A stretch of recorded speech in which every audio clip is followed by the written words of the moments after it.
Yeah, I think so. It's All right. Well, good morning. Thanks for coming. My name is Doug Bounds. I'm a Kansas State statistician for USDA NASS, and I'm here today to discuss data and why they matter. My topics today, I'm going to start off, well, I guess I'll back up. This is, in all my years of giving presentations, this is the first presentation I've given centered on equine. So looking for things to talk about was a challenge. There's not a lot of good equine data out there, consistent data to talk about. So I'm going to get there in a minute, but first I'm going to talk about who NASS is, the agency I work for, what the Census of Agriculture is, where we find equine data. Then we'll look back over that again and try to understand the data. I'll touch on why the data matter, and then talk about the confidentiality of the data that you as a producer would provide to us. So who is NASS? We are the primary statistical agency within the USDA. We are one of 13 principal statistical agencies across the federal government, and we are part of the Research, Education, and Economics missionary within USDA. Things that we do: we collect, assemble, analyze, and publish data about U.S. agriculture at the county, state, and national levels. We publish hundreds of national reports, thousands of state-level reports every year. We conduct statistical research to advance the accuracy of statistical science, and then every 5 years we conduct the Census of Agriculture. Things we don't do: we absolutely do not set any type of policy whatsoever. We do not regulate any activities on your farm or ranch. We do not permit any outside influence from any group. We do not ever disclose your individual reports to anybody outside of our agency. We cannot favor one group above another, and contrary to popular belief, we do not make prices go up or down. So the Census of Agriculture, what is that? Well, it's something we do every 5 years. It's a complete count of all farms and ranches in the country and the people that operate those farms and ranches. We've been doing it since 1840. We conduct the census in all 50 states, as well as the U.S. territories of Puerto Rico, Guam, the Virgin Islands, the Northern Mariana Islands, and American Samoa. We will publish information for 3,000 counties. We will publish it at the zip code level, so there's about 30,000 of those zip codes nationwide. We will also publish at the watershed level and the congressional district level. For every agricultural commodity out there, the Census of Agriculture is the most complete agricultural data available. As you can see, though, except equine. Equine do not fit into a nice, neat little box like all other livestock and crop commodities do, so it's treated a little different. Outside of equine, it's the only source of uniform, comprehensive, and impartial data available for every county across every state. And the information from the census is for land use and ownership. We have it for producer characteristics, for demographics of the producers operating the farms, the production practices that they use on their operations, the income and expenses that they incur on their operations, and even more data. So, what is a farm, you might ask? A farm, by congressional definition, is any place from which at least $1,000 of ag products can be produced or sold, or normally would be sold during a particular year. So you can think about having a couple of cows and the potential to sell them because they are a meat or milk animal. You could qualify as a farm pretty easily. Horses do not, in the United States, do not qualify or classify as a meat animal. They are not a fiber animal, so then it gets a little complicated when we're trying to determine if an operation meets the farm definition if it only has horses. If it has hay or a certain amount of pasture, then it may qualify. Then on horses alone, it very well may not qualify as a farm. And that difference will come into play in some later slides. Our marketing slogan for the Census of Agriculture is your voice, your future, and your opportunity. I will touch on that a little bit. It's your ability to show the world the value and importance of U.S. agriculture. It's your opportunity to tell how American agriculture feeds the world, clothes the world, and fuels the world. And it gives you power to influence decisions that shape the future of American agriculture. Things like transportation and marketing locations, farm services, farm programs, and farm policy, as well as production practices and new technologies being adopted at the farm level. It allows you to have a positive impact on the future of not only your operation, but the future of your community. The Census of Ag provides valuable information, can be used for community planning, farm succession planning, for companies to determine where they want to put locations or stores that will deal with agricultural operations, maybe buying or selling to farms and ranches. Federal budget support for agriculture is based a lot of times on results from the Census of Agriculture. Responding to the Census of Agriculture makes a difference. I think everybody would agree that having good, accurate data is important. So if we can't have accurate data, we might as well not have any at all, right? We'll just make decisions on the fly. So if we get accurate information from all farms and ranches, no matter how big or small they are, who operates them, how much money they make or don't make, we need all of that information to understand exactly what's going on America's farms and ranches. If you respond early, you can avoid follow-up contacts, and if you're fiscally minded, please be aware that those follow-up contacts are expensive. If we have to call you on the phone or send somebody to your door to ask you questions, that costs federal tax dollars, and so the most fiscally responsible way is to return it in the mail or complete it online. And we have federal laws that, one, require you to respond to the Census of Agriculture if you receive it, and number two, require us to protect that information so it doesn't get in anybody else's hands. So, as the old adage goes, there's strength in numbers. Stand up, be counted. It's a good thing for everybody involved if we have good, accurate information. If you respond online, you can do it through our AdCounts website at adcounts.usda.gov. It's a secure and convenient and user-friendly form that you can do in a reasonably short amount of time. You can save time if you do it online because the form will automatically calculate totals, so you don't have to have a calculator in hand to add things up. It offers quick drop-down menus, and it gives you the ability to skip sections if they do not apply to your operation, so you don't have to sit there and read question after question that does not pertain to your operation. And if you don't do it by mail, then please be aware that we will start calling you on the phone to collect that information and sending people to your door because it is required by law. All right, last slide, I believe, related to the Census of Agriculture.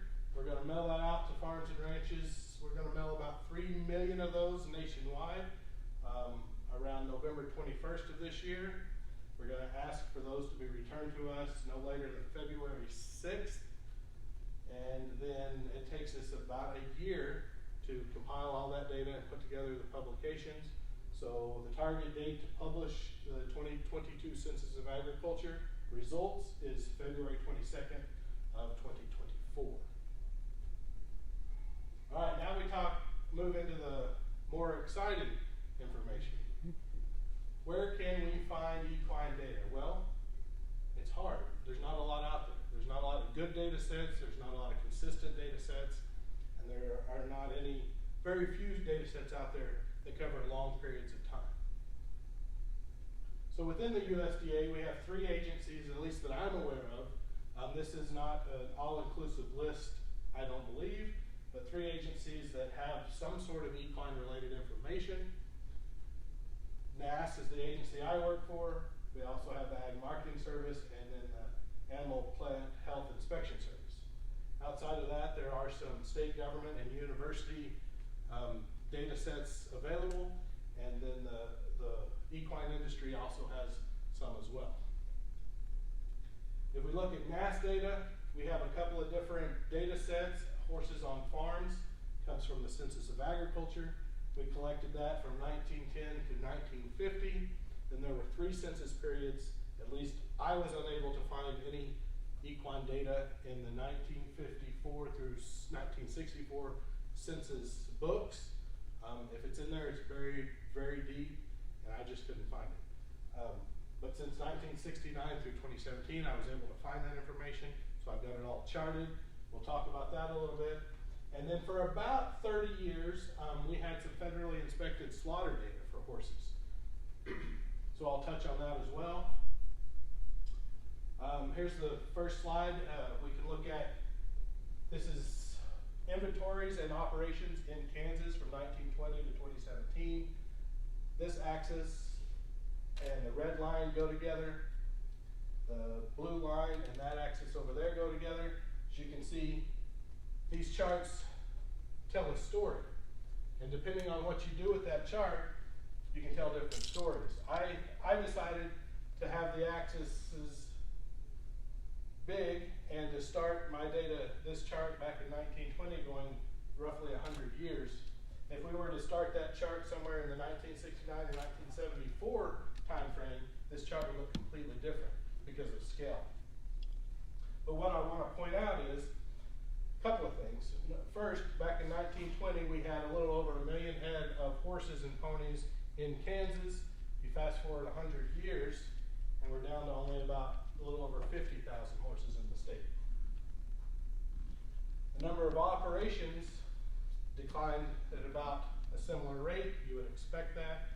If horses are going down, they're probably on fewer operations.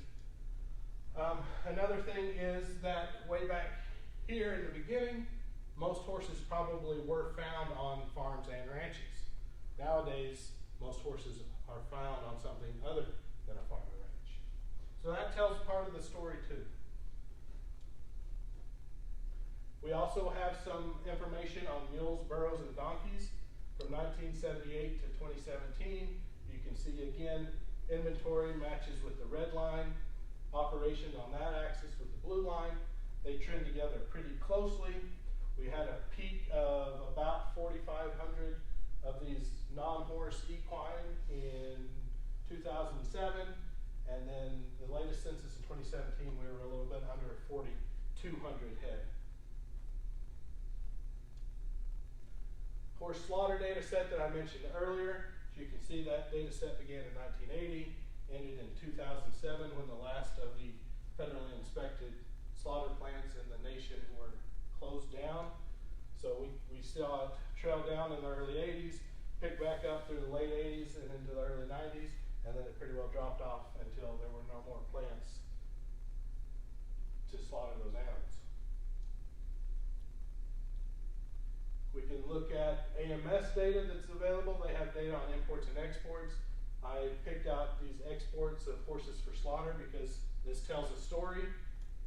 If we go back to recently as 2015, we were exporting over 120,000 head of horses for slaughter to Mexico and Canada combined.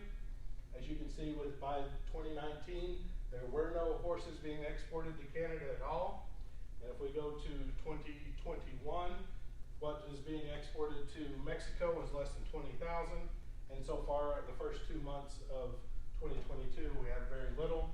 So we would expect that trend to continue until some point in time when there's little to no horses being exported at all for slaughter. The Animal Plant Health Inspection Service has a couple of different data sets available. They're the ones that approve whether or not markets can sell types of livestock. So within the state of Kansas, there are 29 markets approved to sell horses. This map, and the blue dot, I think it shows up in black on the screen. There's 29 of those spread across the state where if you are buying or selling horses, you can take them through those markets. Another data set that Equifest has comes from their NAMS studies. That's the National Animal Health Monitoring Service. NAS works closely with the Equifest on these studies. They rely on some of our data sets, and then we also become data collectors for their studies. You can see that back in 2015, if you look at size of operations, over 2/3 of operations with horses were considered small operations, but they only accounted for about 1/3 of all of the horses. If you look at the large operations, 1 out of about 9 were considered large with 20 or more animals or equine on the premise, but they accounted for more than 40% of all the equine on farms and ranches. Another table here, table 2, we look at farm and ranches, accounted for about 40% of the horses in the nation.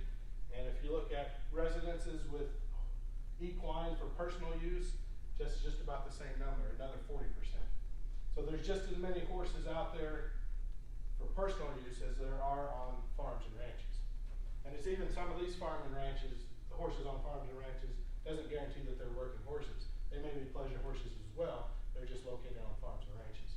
So if you wanted to cut it up, just for use of the animal, the uses, this number is probably a good bit higher.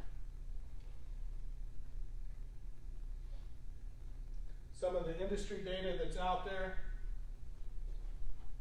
In the late 80s, New York and New Jersey did some state-level economic impact studies. I found Pennsylvania and Michigan did some in the early 90s. Kansas did one in 1996. They also conducted one in 2021. They're currently going through that data now, and I believe Dr. Sudel tomorrow will be presenting some preliminary results on that 2021 study. I hope to come in and watch that myself. And then the American Horse Council did a national economic impact study in 2017. And I'm going to touch on a couple of those results in a minute. That study found that the direct economic impact of horses to the U.S. economy was about $50 billion in 2017. It had a direct employment impact of almost 1 million jobs. And then it accounted for $38 billion in direct wages, salaries, and benefits. If we look at the total contribution to the U.S. economy, equine or horses had $122 billion contribution, and the total employment impact of 1.7 million jobs. That study in 2017 found that there were 7.2 million horses in the U.S. 3.1 million of those horses were for recreational purposes. 1.3 million were for showing purposes. 1.2 million for racing, and then a little over 500,000 were working animals. That study found that those 7.2 million horses resided on 32 million acres of land owned, and then 49 million acres of land that was leased for horse-related uses. If we compare that to the 2017 Census of Agriculture, we only found about 2.85 million horses and ponies on farms and ranches. So if you divide that into the 7.2 million horses, that comes up to right around that 39% that Equifest found for 2015. So it was a pretty close numbers for 2 years apart. Studies done by 2 different groups. And then we found a little over 317,000 mules, burros, and donkeys on U.S. farms and ranches. So let's revisit some of those charts that we saw a few minutes ago to try to understand what's going on. If you look at the horse and pony inventory, I showed this earlier. It had a blue line with operations on the side. So this is just by itself. There's a story to be told here. The story, or at least the Kansas inventory of horses dropped from 1 million down to about under 200,000 in about 15 years. And then from there on, there was a peak in the war years, and then it's been a slow and steady decline since, down to around 50,000. Again, if we were to start this chart and say 1969 to 2017, that would be a much steeper drop from here to there. So that's part of the story, but it's not all of the story. There's more going on. So what impact does the decrease in in horses have? Does it impact other parts of agriculture, or do other parts of agriculture impact this? Well, let's see. Well, you can see that horses are now on that axis. Acres of oats harvested are on this axis with the red line. Horses are in blue this time. As you can see, as the inventory of horses declines, so does the acres of oats harvested. Now, they track pretty well, pretty close together. So it makes sense, right? Fewer horses to feed, and we're going to harvest fewer acres of oats to feed them. Okay, so that's a part of the story that you don't see from just looking at horse inventory. There's another part of the story too. What caused the horse inventory to go down? Well, my belief is mechanization of agriculture. If you see that farms reporting tractors in Kansas in 1920 was a little over 15,000. But as that number goes up, what happens to the number of horses?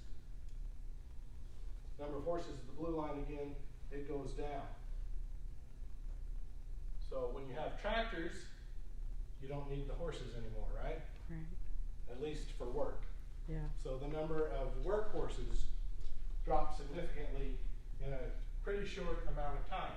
You can see how, so this data set is farms reporting tractors. There's not a good complete data set of number of tractors in some of these census periods. They didn't count number of tractors, just the operations with tractors. So that was a complete data set. But you can see now, we could follow data down rabbit hole after rabbit hole and go all kinds of directions. At some point I have to stop because you don't want to hear me talk about everything under the sun. But if you look at this farms reporting tractors, it peaks in 1954 and then starts going down. Any idea why we peaked and then started going down? Less farming? Exactly. Number of farms started going down, right? Yeah. So even though we have the same amount of acres, we have fewer people operating the farms.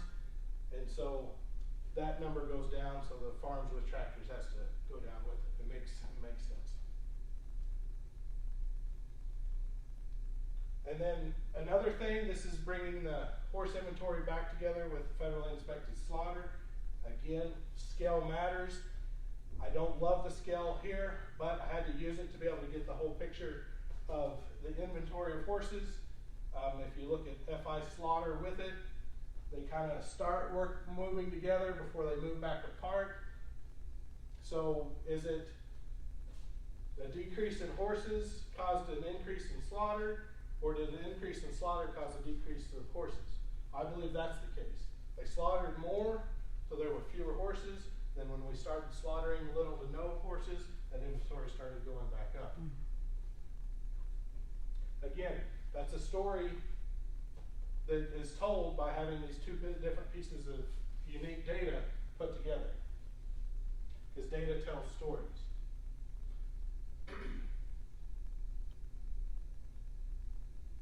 Okay, so this chart just keeps coming back and back. I promise, I think this is the last time it'll show up. Again, so we have horse inventory along with operations. What I've added to it is the number from the 2017 American Horse Council economic study. We found a little under 140,000 head in the state of Kansas. Again, if I would have started my chart here and had the scale based on that, this dot would be way above these lines. But historically speaking, it's still 2.5, 3 times bigger than what we're finding on farms from the 2017 Census of Agriculture. More results from that 2017 economic impact study. This is the top 10 states, and then I threw Kansas in here. It looks like Kansas is the 11th state, but it's really, I think, number 21 or 22 based on that study. As you can see, the ag census found not quite half of all of the horses in the state. That tells one story. There's other stories to be told. If you look at Texas, you can see that the number of horses on farms and ranches make up the vast majority of all horses in the state. That's completely opposite of the story in Florida, when you see that the number of horses on farms from the Census of Agriculture in 2017 makes up a pretty small percentage of all the horses found in the state. Wow. So the data tells, two data sets tell at least 3 different stories, but each state has their own story based on these 2 unique data sets. So that brings us back to the whole idea of this, the concept of this. Why did the data matter? And we'll talk a little bit in a minute about who did the data matter to. Well, what data do is allows us to tell a story, allows us to have a level playing field for everyone involved. Doesn't matter how big or small your operation is, doesn't matter how much money you have, it doesn't matter your race, your gender. Everybody's playing with the same rules when they have the same data. Good quality data. And I'm not going to read all of these reasons. I saved some of your time, but I'll cherry pick a few out of there.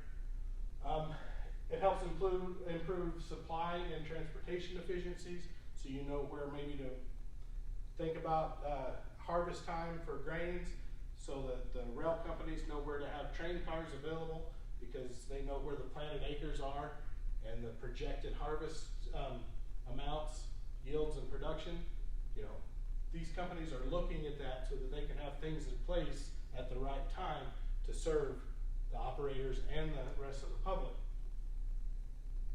It helps identify gaps in information. As you can see, when we're talking equine, there's lots of gaps in the information. So maybe somebody out there can use that lack of information to try to get somebody to help us provide more information, right? I can't lobby Congress, but maybe somebody can use this information and say, hey, the equine industry needs better information. That's a possibility. Some other things that might matter on your operation: it helps support marketing strategies. It's been used to support legal defenses. Data has also been used to prove that legislation is bad and to get that bad legislation changed. Oftentimes farm appraisals will look at data from our cash rents or land values reports and see what's going on with those, so they can get an accurate appraisal of the land values. And then think about preparing for and responding to a crisis.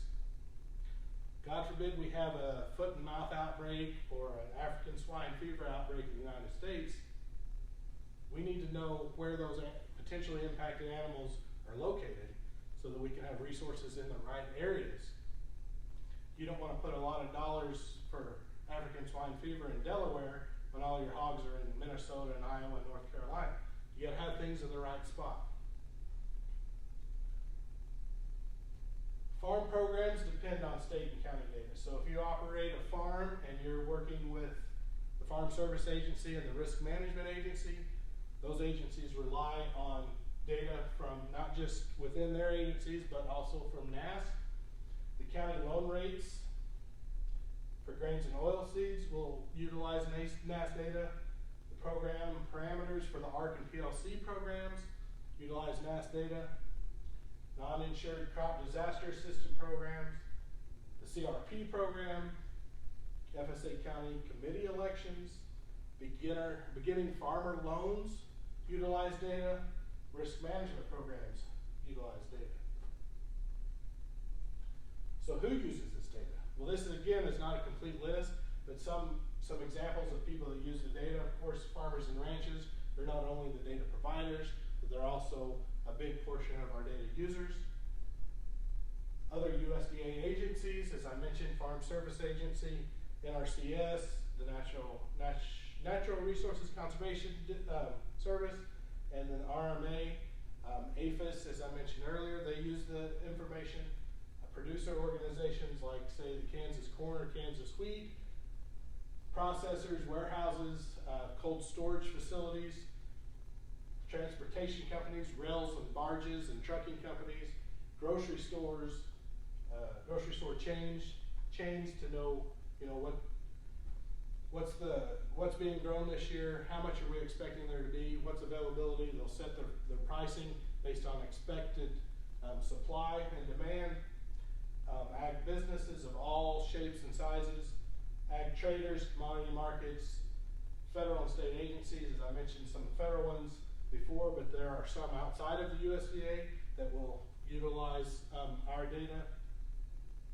Researchers and economists, either in the public sector, at universities, or even the private economists. Extension agents across the country utilize data to help them make decisions about what's going on in their county. And then, of course, if you ever turn on the radio or the TV and listen to an ag news program, they oftentimes are talking about mass data. And then lastly, I want to close with this: confidentiality of your data as a farmer and rancher in the United States, in Kansas as well. The data is yours to provide, and when you provide that to us, we make a pledge that we will use that information only for statistical purposes and for nothing else. We have federal law that directs us to do that. There's actually multiple federal laws involved there. Anything you give to us, we keep confidential. We do not share it with anybody. We cannot share it with the IRS, with any sort of inspection or regulatory agency. Nobody gets that information until it's aggregated and published for everybody to see. No individual responses are ever made public. And anybody in my position that works for our agency who willfully discloses any information about a data provider or their operation is subject to a very large fine, a jail term, or possibly both. So that's something I'm not willing to risk. And another thing I'll point out is that information from an individual operation is not subject to the Freedom of Information Act. So if somebody were to put in a FOIA request to try to get information from a particular operation, that request will be denied because the law is written to account for that, where that is not to be provided to anybody in a FOIA request. Okay, so here's my contact information, email and phone number. If you have questions at any point in time, feel free to reach out to me. And then if you have any questions now, I'd be happy